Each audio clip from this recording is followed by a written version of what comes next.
Hi everyone, Agustin here. Welcome to Wigs Philippines, the original. For today's video, I'm going to give you a demo of a human hair topper. Let's go! So this 100% human hair topper is fully customized. So simulan muna natin sa material na ginamit. This topper is made of 100% human hair with some permatease. So mas makapal to than the usual.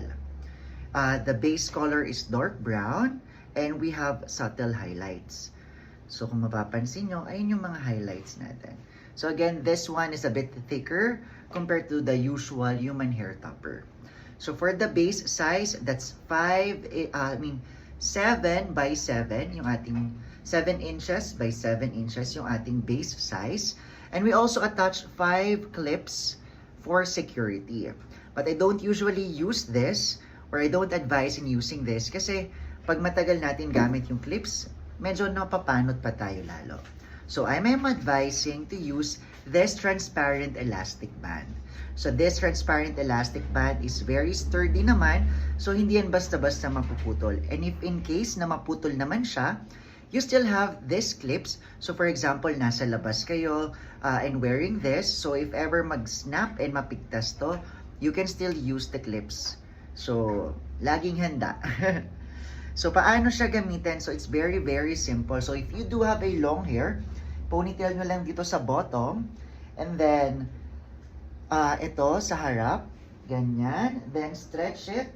Then, get your hair ponytail. Release nyo yung tali. Then, yun. And then, kadalasan sa ganito, ang ginagamit ko lang is one clip. Yung clip na isa sa gitna. Then, kiklip ko lang yan dyan. And it's secure.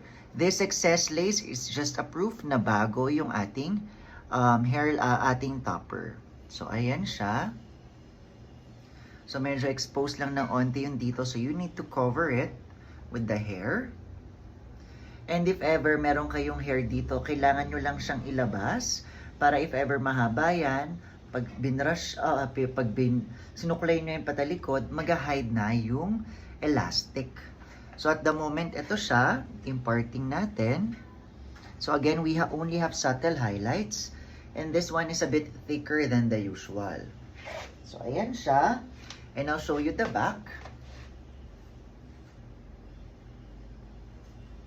So one clips lang yung ginamit ko and secure siya. So this is it. So yeah. So it's a bit fuller, no? So again, this one is dark brown with subtle highlights. Cute siya. So for those of you na medyo madam talaga and you want real big hair, this one is so perfect.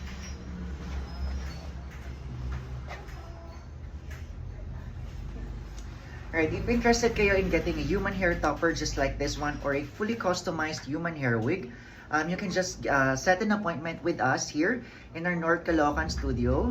This is our address and this is our mobile number. So yeah, again, my name is Agustin and thank you for watching. See you soon. Bye!